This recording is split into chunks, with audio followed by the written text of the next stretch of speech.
This brioche increase is called BRK-YO-BRK, and this one is BRP-YO-BRP, but don't let these abbreviations intimidate you.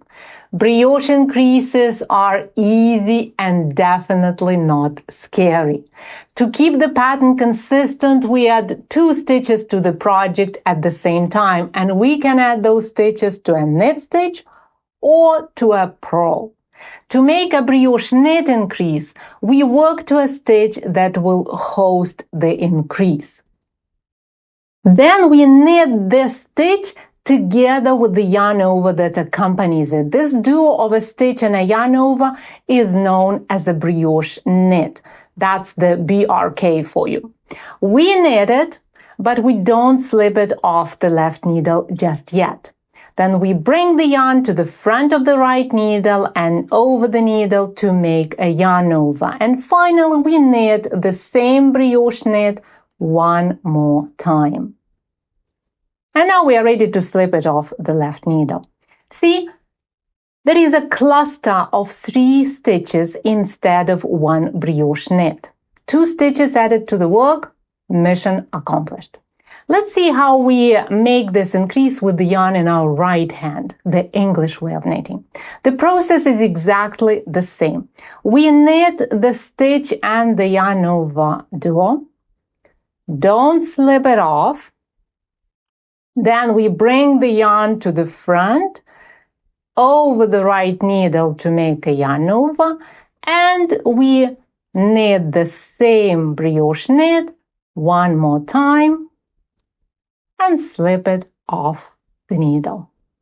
We've got another cluster of 3 stitches. And when we get to this cluster in the next row around, we work these stitches in the usual brioche pattern. Make a yarn over and slip the first stitch, knit the next stitch, and make a yarn over and slip the last stitch of the cluster. And here's how we do it with the yarn in the right hand. We've got to the cluster, we make a yarn over, slip the first stitch, knit the second stitch, another yarn over, and slip the third stitch of the cluster.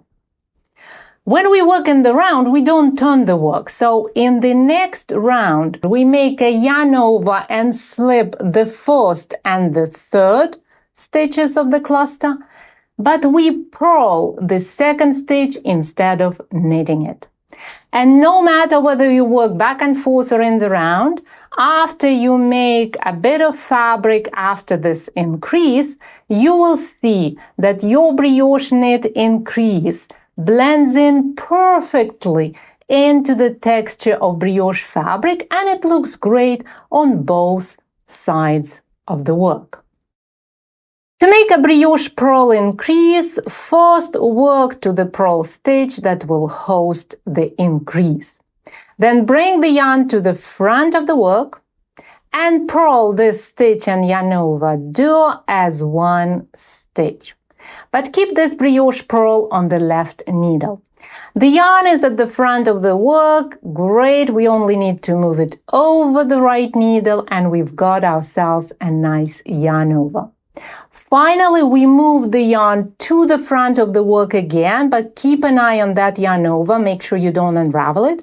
And we purl the same brioche purl one more time. And then we let it go. And here's how we do it with the yarn in the right hand. Yarn to the front, purl the stitch and the yarn over together as one stitch. Don't slip it off. Make a yarn over, then bring the yarn to the front without unraveling that yarn over. Another brioche purl and slip it off. We've just formed a cluster of 3 stitches, but this time it is sitting on a purl stitch. And when we get to this cluster in the next row around, we make a yarn over and slip the first stitch. Then we bring the yarn to the front and purl the second stitch. And finally, we make a yarn over and slip the third one.